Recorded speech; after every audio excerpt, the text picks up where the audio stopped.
Para a nossa meditação deste momento, abra a palavra na carta de Tiago, capítulo de número 5. Nós leremos a partir do versículo de número 12. Nos diz assim a palavra de Deus: acima de tudo, porém, meus irmãos, não jureis nem pelo céu, nem pela terra, nem por qualquer outro voto. Antes seja o vosso sim, sim, e o vosso não, não, para não cairdes em juízo. Está alguém entre vós sofrendo? Faça oração. Está alguém alegre? Cante louvores. Está alguém entre vós doente? Chame os presbíteros da igreja, e estes façam oração sobre o enfermo, sobre ele, o enfermo, ungindo com óleo em nome do Senhor. E a oração da fé salvará o enfermo, e o Senhor o levantará. E se houver cometido pecados, ser-lhe-ão perdoados. Confessai, pois, os vossos pecados uns aos outros, e orai uns pelos outros, para serdes curados. Muito pode, por sua eficácia, a súplica do justo. Elias era homem semelhante a nós, sujeito aos mesmos sentimentos, e orou com instância para que não chovesse sobre a terra.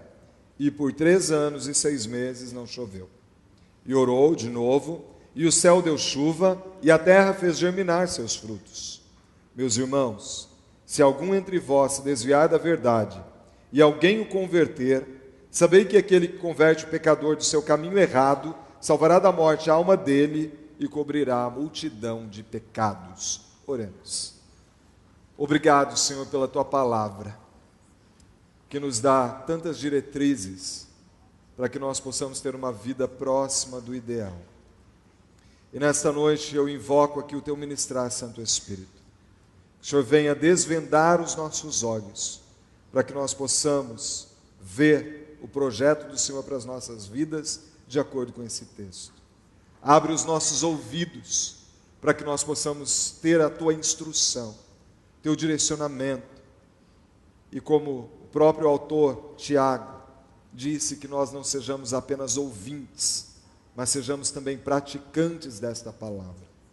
Livra-nos, Senhor, de sermos meros ouvintes. Repreende em nome de Jesus toda e qualquer artimanha de Satanás e seus demônios que queiram interferir e atrapalhar esse momento. Nós clamamos aqui, Espírito de Deus, o Teu fluir e o Teu derramar, o Teu agir. Porque quando o Senhor faz, não há quem possa resistir. Tudo que nós queremos é Espírito Santo. Que o Senhor tome as nossas mentes, os nossos corações, que o Senhor possa ministrar de uma forma impactante aos nossos corações. Deus, que tudo aquilo que é humano, que o Senhor esteja afastando agora. Que se manifeste aqui a Tua doce voz, trazendo norte, rumo, direcionamento. Usa de misericórdia, Senhor, nos perdoa, nos purifica e fala conosco nesta noite. Em nome de Jesus, amém e amém. Graças a Deus. Meu irmão, minha irmã, numa escala de 0 a 10, que nota você daria para o seu relacionamento? Eu falo do seu relacionamento familiar, marido com mulher, mulher com marido, pais com os filhos, filhos com os pais, patrão com empregados, empregados com o patrão, na sua escola com seus amigos, com seus familiares, com seus parentes de 1º, 2º, 3º grau. Como está o seu relacionamento? Que nota você daria para este nível de relacionamento que você tem vivido? Principalmente na família. Como estão os relacionamentos? Sabe que esse texto é um texto muito usado quando nós vamos orar por cura. Não há problema em nós utilizarmos esse texto quando vamos orar por cura. Mas, na verdade, eu creio que esse texto fala muito mais do que cura. Eu creio que esse texto está falando de relacionamento. Como eu e você podemos ter um bom relacionamento, um relacionamento de qualidade com aqueles que estão ao meu lado, ao seu lado. E se estamos na estação da multiplicação, tudo que nós temos enfatizado são relacionamentos. Por que nós temos uma semana separada para a confraternização, para convidar amigos? Porque nós prezamos por relacionamentos. Se eu e você formos sinceros, os relacionamentos andam morrendo, não é verdade? Nós temos dificuldades de nos envolvermos com o próximo. Nós temos dificuldade muitas vezes de diálogo. Quantas pessoas, elas abaixam a cabeça para não ter que cumprimentar outro? Aqueles que moram em prédio aqui sabem, você está chegando no elevador, mas se alguém entrou, ele aperta o botão rápido para subir e não ter que falar com você, não é? Entra no elevador, mexe na chave, mexe em outra coisa, no celular e tal, para não ter que conversar. Os relacionamentos estão morrendo. E eu e você, como igreja, não podemos deixar que isso aconteça, pelo contrário, eu e você temos que ir na ordem inversa, porque uma das marcas da igreja é o amor, e se está faltando amor na igreja, eu e você temos que clamar pelo agir do Espírito Santo. Está faltando a ação do Espírito Santo, porque lá em Romanos 5,5 diz que o Espírito Santo ele derrama amor nos corações. Isso significa que está faltando o Espírito Santo. A pessoa que não consegue amar é porque está faltando o Espírito Santo, porque o Espírito Santo ele derrama amor nos corações. E a igreja ela tem que ser conhecida por essa marca, por essa evidência que é o amor. Mas o apóstolo aqui, Tiago, ele está finalizando a sua carta. São as suas últimas palavras. E Tiago ele diz coisas tremendas na sua carta. Finalizando a sua carta, esse texto que nós lemos a partir do versículo 12, ele diz acima de tudo. Ou seja, o que eu vou dizer para vocês agora está acima de tudo. Igreja de Cristo, crentes em Jesus, o que eu vou falar para vocês está acima de tudo. Acima de tudo o quê? Acima de todas as coisas boas que eu já disse aqui. Irmãos, se nós observarmos desde o início da carta de Tiago, ele fala coisas tremendas. Ele fala dos benefícios das provações. Ele fala da verdadeira sabedoria e como obter essa verdadeira sabedoria, a sabedoria que agrada a Deus, uma sabedoria que não é vã. Ele fala que nós, aqui na terra, nós vamos enfrentar circunstâncias adversas, mas como eu e você devemos nos deparar. Ele fala sobre a origem do bem, ele fala de viver a palavra, de sermos praticantes e não apenas ouvintes desta palavra. Ele diz que nós não devemos fazer acepção de pessoas, que o rico não pode se gloriar na sua riqueza, nem o pobre na sua pobreza, porque diante de Deus, todos nós somos vistos de igual para igual. E ele diz então que não é possível, não dá para no meio dos crentes conceber que haja acepção de pessoas.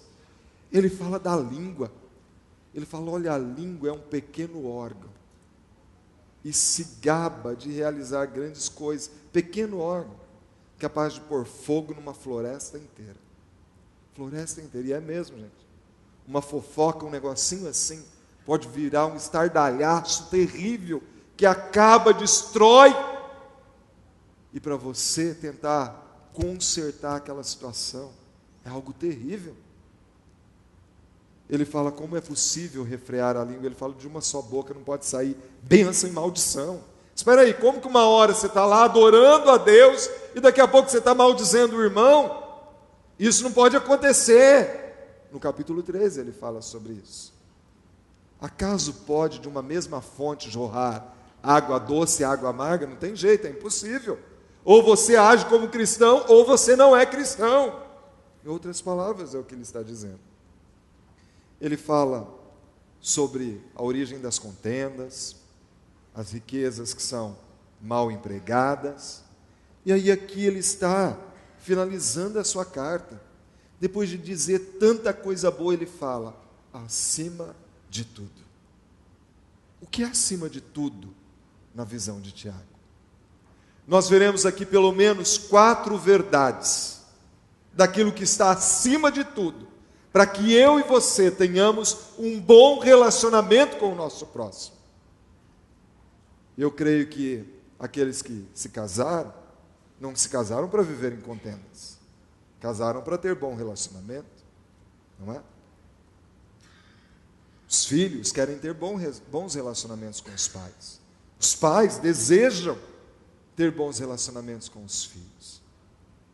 No ambiente de trabalho, nós queremos um ambiente produtivo, harmonioso, porque o resultado sempre é melhor quando há unidade de uma equipe. E por que tantos conflitos? Porque eu e você muitas vezes não temos observado os princípios da palavra para que nós tenhamos um bom relacionamento.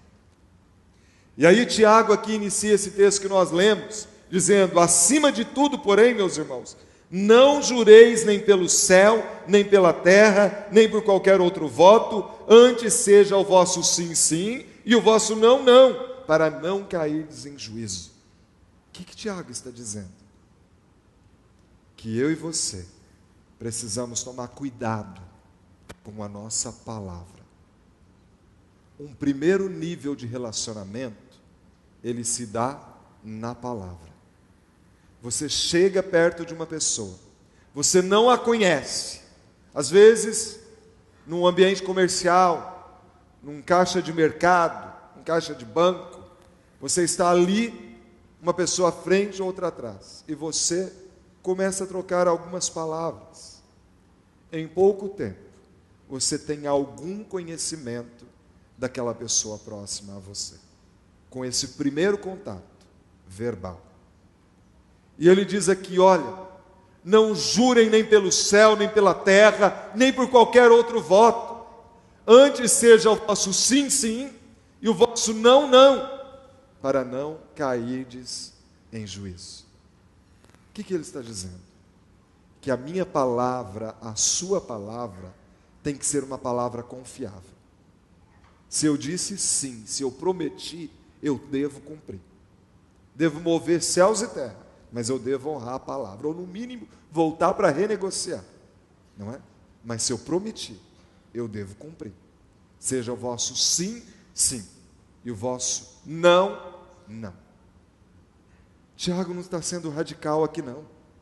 Sabe o que ele está orientando? Seja constante nessa forma de vida. Você prometeu, cumpra. Não prometeu, não cumpra.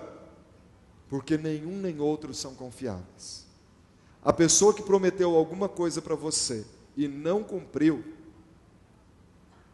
você vai ter sempre desconfiança com ela. Assim como aquele que disse que não ia fazer e acaba fazendo, você também não pode confiar. Você não sabe quando pode contar com aquela pessoa. Presta atenção aqui. Na minha infância, eu me lembro muito bem, quando alguém dizia que era cristão, que era evangélico, eu me lembro que, via de regra, era uma pessoa confiável. Era uma pessoa que você poderia deixar um cofre de dólar aberto, que ele ia dar conta dos centavos, dos cents que tivesse ali. Infelizmente, a palavra de muitas pessoas que se dizem cristãs, dos nossos dias, não tem sido confiáveis. Você quer ver uma coisa?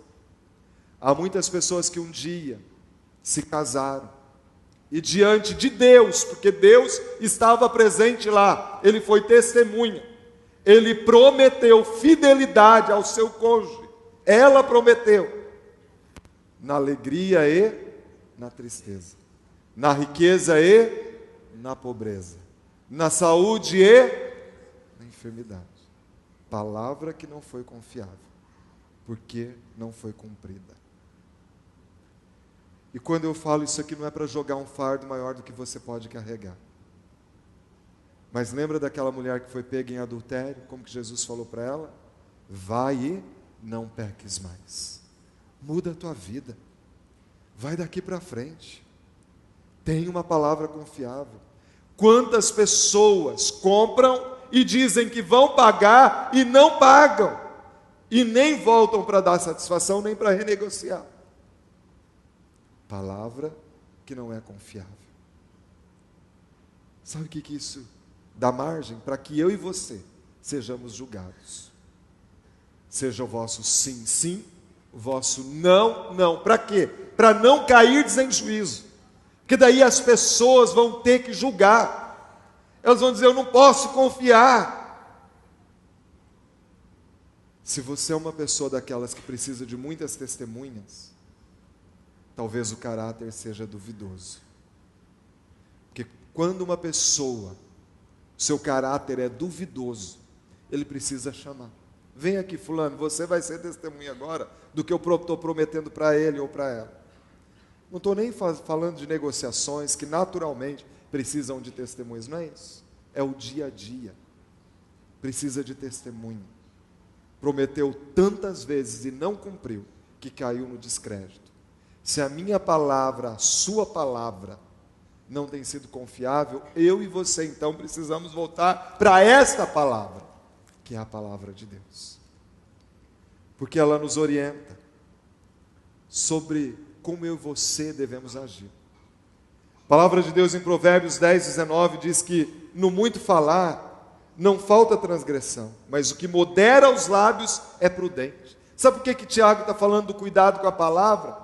Porque significa que muitas vezes a pessoa que fala demais também, ele pode ofender o outro. Isso significa que se a minha palavra tem que ser confiável, ela tem que ser uma palavra cuidada também. Quantas chacotas, quantas brincadeirinhas que ofendem o outro. E aí às vezes a gente fala assim, falei brincando, mas falei. Nós temos que tomar muito cuidado com a nossa palavra, porque quando nós nos achamos nesse direito, talvez nós nos coloquemos num pedestal de superioridade, onde eu acho que eu posso dizer para o meu irmão qual é o caminho que ele deve seguir. É verdade, a Bíblia diz que bem-aventurado é o homem que não anda segundo o conselho dos ímpios.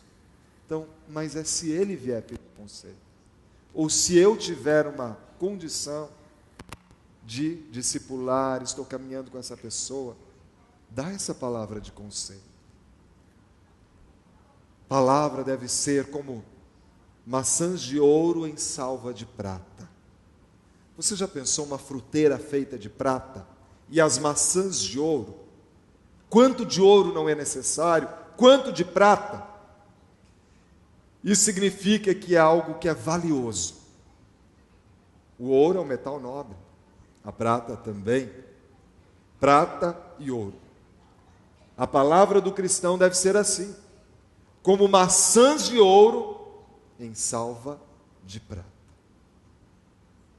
Efésios, a palavra nos diz, a Bíblia nos diz, que não deve sair da nossa boca nenhuma palavra torpe. O que é uma palavra torpe? A palavra torpe vem daí torpedo. O que é um torpedo? Torpedo ele explode, detona, acaba com tudo que está ao redor. Acaba com qualquer possibilidade de vida onde ele é detonado. E muitas vezes a nossa palavra tem detonado a pessoa que está do nosso lado. Eu e você precisamos pensar. A minha palavra, a sua palavra, tem sido uma palavra de encorajamento, que faz da pessoa que está do nosso lado uma pessoa melhor do que ela é. Eu tenho visto maridos que têm feito da sua mulher uma mulher melhor do que ela é. Mulheres que têm feito do seu marido um homem melhor do que ele é. Pais que impulsionam os filhos e declaram sempre uma palavra de vitória.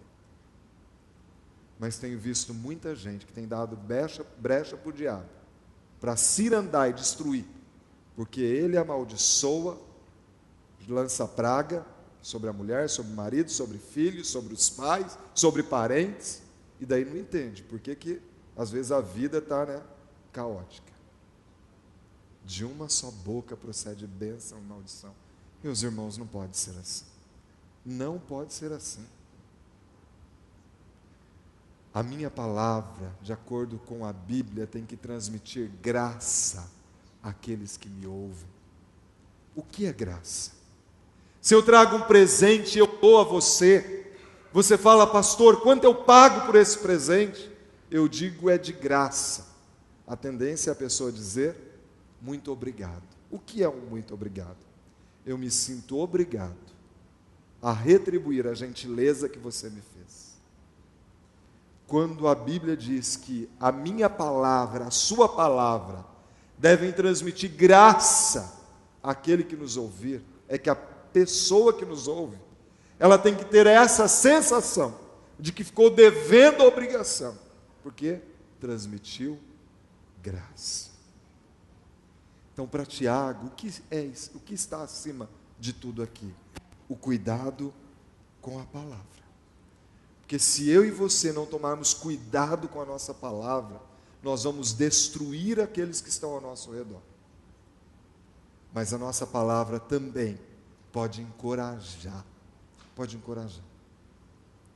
E talvez, se a nossa palavra tem sido destrutiva, é porque o nosso relacionamento com Deus não anda lá essas coisas. Porque a Bíblia diz que eu e você falamos do que está cheio o coração. E se o coração está cheio de podridão, nós vamos transmitir podridão. Mas se eu e você temos um bom relacionamento com Deus, nós vamos sempre ter um versículo de encorajamento para aquele que está sofrendo, para aquela pessoa que está passando por um vale, por um deserto. Então, quer ter um bom relacionamento com o seu próximo? Cuide da palavra, cuidado como você fala, tenha sempre nos lábios a palavra que transmite graça. E sabe, aqui não é bajular não, não é bajulação. Provérbios 27:14 diz assim, maldito é o homem que levanta de manhã e já começa a bajular o seu vizinho. Bajulação, a Bíblia está dizendo que é maldita essa pessoa que vive de bajulação. Não, não é isso. Também não estou falando que você não deve honrar aqueles que são autoridades sobre você, não é isso também. Mas é possível ser verdadeiro, ser cordial, ser gentil com o seu próximo, sem ser bajulador. A quem honra, honra. E você precisamos ser verdadeiros. Mas o segundo cuidado aqui, que Tiago diz que está acima de tudo, ele diz o seguinte: está alguém entre vós sofrendo, faça oração. Está alguém alegre, cante louvores. Está alguém entre vós doente, chame os presbíteros da igreja, e estes façam oração sobre o enfermo, ungindo com óleo, em nome do Senhor. E a oração da fé salvará o enfermo, e o Senhor o levantará. Percebe que ele sai da palavra, e agora ele vai para um segundo nível de relacionamento.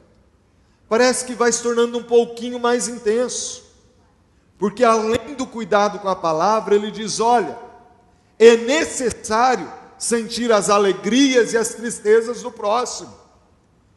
Está alguém sofrendo? Faça a oração.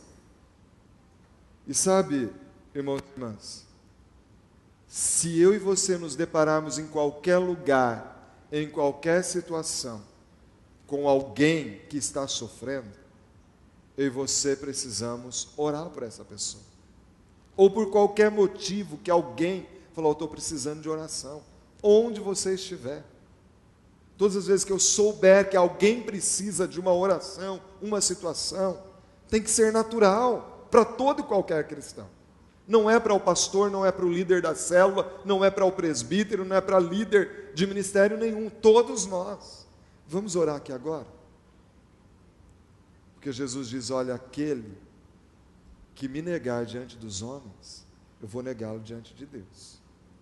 Mas aquele que me confessar diante dos homens, eu o confessarei diante do meu Pai que está no céu. Em qualquer lugar. Então, vamos orar aqui agora. Declara o poder de Deus, repreende todo o mal. Ou eu sou cristão só aqui, no meio de todos nós? Sal, salgando sal? Não, em qualquer lugar. Agora eu e você precisamos aprender uma coisa também: celebrar.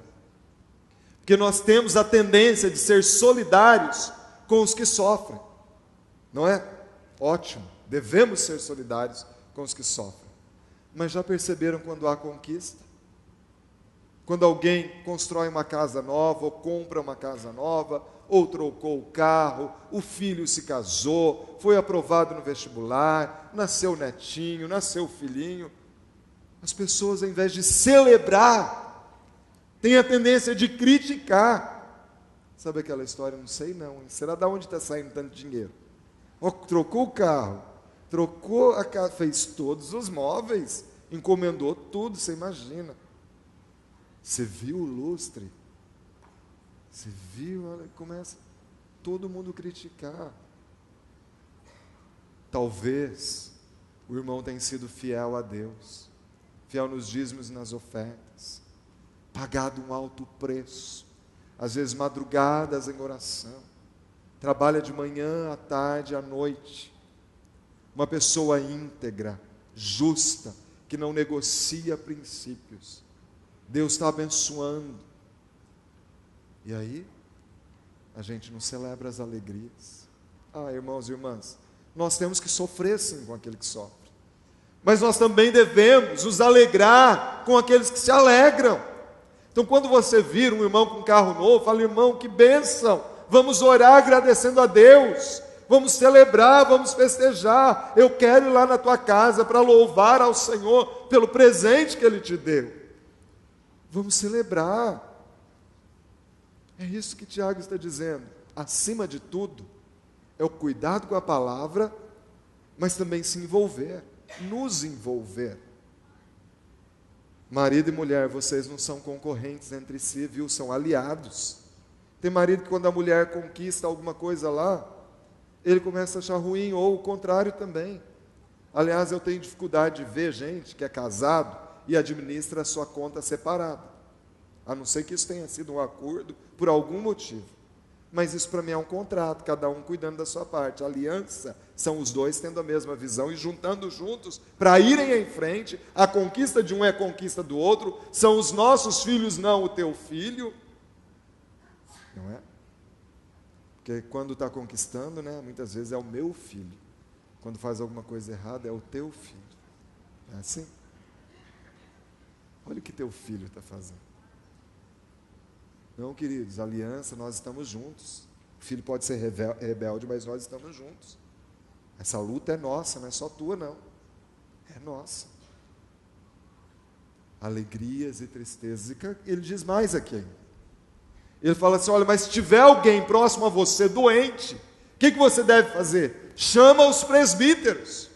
Vai lá, vai junto com o presbítero. Chama, leva. O presbítero vai ungir o enfermo com óleo. E a oração da fé vai salvar o enfermo. O Senhor vai levantar. Sabe o que você tem que fazer? Tem alguém enfermo próximo a você? Você vai chamar o pastor da sua rede de célula para ir lá ungir e orar por essa pessoa. Ou você vai trazer essa pessoa onde está o pastor, para que possa receber a unção e orar e declarar o poder de Deus ali. Porque a palavra está dizendo que é a oração da fé. Oração para aquele que tem fé, aquele que crê que Jesus é o Salvador, vai ser curado, está dizendo a palavra. A oração da fé salvará o enfermo. O Senhor o levantará. O Senhor o levantará. Não é o pastor, não é o poder do presbítero, é o Senhor quem vai levantar. Mas percebam que há um envolvimento um pouco maior. Primeiro, a palavra. Segundo, sentir as alegrias e tristezas. Nós estamos vivendo num mundo em que as pessoas são insensíveis. Nós não nos sensibilizamos com a pessoa caída ao lado. Não é? Precisamos nos envolver, sentir alegrias e tristezas em seus passos. O que faria Jesus? Nos meus passos, nas minhas atitudes. Jesus agiria como Jefferson tem agido? Jesus agiria como você tem agido? Senão eu e você precisamos mudança. Nós temos que chorar na presença do Espírito Santo e falar: Espírito Santo, muda o meu coração cauterizado. Eu não posso e não quero ser assim. Eu tenho um desejo, como diz o cântico, mas um desejo eu tenho, de ser transformado. Preciso tanto do teu perdão, Senhor, dá-me um novo coração. Essa tem que ser a nossa oração. Dá-me um novo coração. Mas observe que, acima de tudo, é o cuidado com a palavra, acima de tudo, é sentir alegrias e tristezas, mas não para por aí.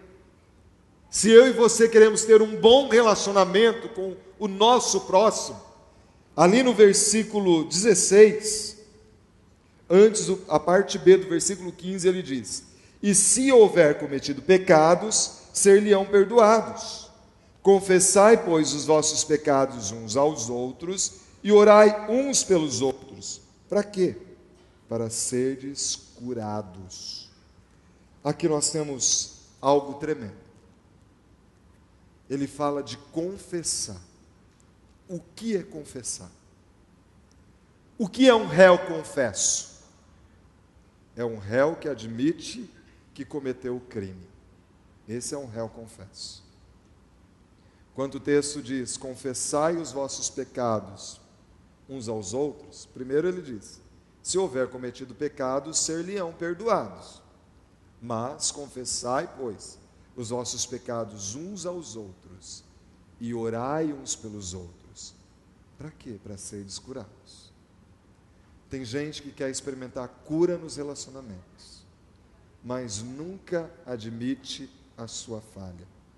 Vive transmitindo ou transferindo a culpa, é sempre o outro. Já observou no ambiente de trabalho, quando aparece alguma coisa errada? Não fui eu. Pode ter sido fulano, eu não. Quer dizer, eu sou muito perfeito, eu nunca erro. Fulano erra, eu não. Pode ter sido outro.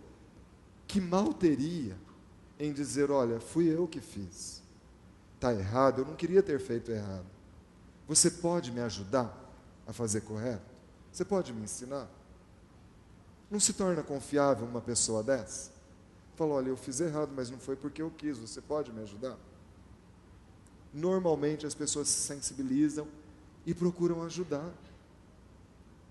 Mas na maior parte das vezes, nós, porque queremos passar por superiores, dizemos, eu não. Não fui eu não, pode ter sido outro. Coisa quebrada, estragada dentro de casa.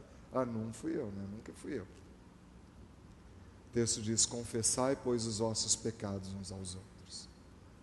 Confessai, pois, vossos pecados uns aos outros. Não é chegar e falar da vida do irmão para o outro, não, viu? Isso é fofoca. É eu falar das minhas fragilidades. Confessar uns aos outros o pecado e orar, se queremos cura. Talvez pessoas aqui que estão se sentindo tão solitárias nesta noite, que precisam desse envolvimento. Precisam talvez serem ouvidas. Marido, ouça a sua mulher. Eu falei isso na conferência de homens. Ouça a sua mulher. Agora, mulher, depois leia 1 Pedro 3, viu? Leia 1 Pedro 3. Confessai, pois, vossos pecados e orai uns pelos outros, para serdes curados. Percebe que agora, para eu romper com esse egoísmo, eu tenho que me envolver um pouquinho mais. A palavra, alegrias e tristezas, e agora, confessar e orar uns pelos outros, se queremos relacionamentos curados. E por fim, o que está acima de tudo? Todas as coisas boas que ele diz. Ele diz aqui, muito pode por sua eficácia a súplica do justo. Ele está no final do versículo 16, parte B. Muito pode por sua eficácia a súplica do justo. Elias era homem semelhante a nós, sujeito aos mesmos sentimentos, e orou com instância para que não chovesse sobre a terra, e por 3 anos e 6 meses não choveu. E orou de novo, e o céu deu chuva, e a terra fez germinar os seus frutos. Meus irmãos, se algum entre vós se desviar da verdade, e alguém o converter do seu caminho errado, sabei que aquele que converte pecador salvará da morte a alma dele e cobrirá multidão de pecados. Do que Tiago está dizendo aqui? Tiago está dizendo que quando eu quero ter um bom relacionamento, eu me torno intercessor dessa pessoa. Olha o que ele diz aqui. Muito pode por sua eficácia a súplica do justo. Quem é o justo aqui? Aquele que foi justificado pelo sacrifício vicário de Jesus. Eu e você que recebemos a Jesus como Salvador. Quem tem Jesus, a Bíblia está dizendo que a sua oração é eficaz. Muito pode, em sua eficácia, a súplica do justo. E ele cita aqui Elias. Quando ele cita Elias, para mim é algo impactante assim. Porque, a meu ver, Elias é um dos maiores profetas que a Bíblia diz. Imagina, ele diz aqui que Elias orou e por 3 anos e meio não choveu. Ele ora e de novo, ali acontece a chuva. Jezabel era uma adoradora de Baal. E ela mobilizava ali seus soldados para matar os profetas do Senhor. Aí Deus falou assim: Elias, você vai ser usado para anunciar aí, por 3 anos e meio não vem chuva. Esse povo está ouvindo o que Baal diz? Então tá, ouve Baal, não tem chuva, não tem produção, não tem lavoura. No contexto agrário, gente, isso é o fim, não é? 3 anos e meio sem chuva. Eles vão ver o que é bom, buscar outro Deus. E aí, Elias ora novamente, com instância, porque você vai lembrar que quando Elias orou, não foi simplesmente, ele falou assim: Senhor, manda chuva, e já veio. Deus poderia ter feito isso, mas o texto mostra que ele foi perseverante na oração. Ele mandou o seu auxiliar: vai lá ver se está vindo chuva. Ele foi 1ª vez, 2ª vez, nada. Elias, 3ª, 4ª, 5ª, nada. Elias, 6ª vez, nada.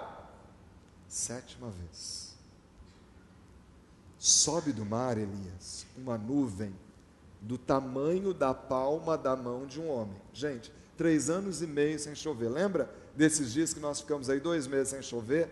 A tortura que a gente estava vivendo? 3 anos e meio sem chuva, não é?